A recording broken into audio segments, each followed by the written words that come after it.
Well, there are two main types of smoke detectors available. Photoelectric detectors work by using a light-sensing chamber.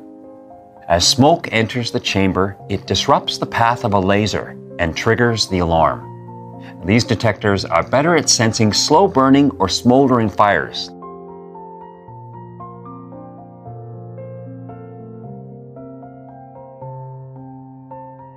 Use two electrically charged plates to ionize the air in the sensor. When smoke enters the detector, it disrupts the flow of the ions and triggers the alarm.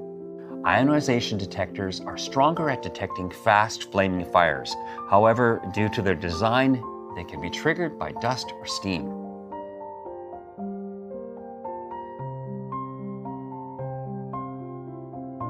A dual sensor detector includes both a photoelectric and ionization detector, offering the best smoke and fire protection.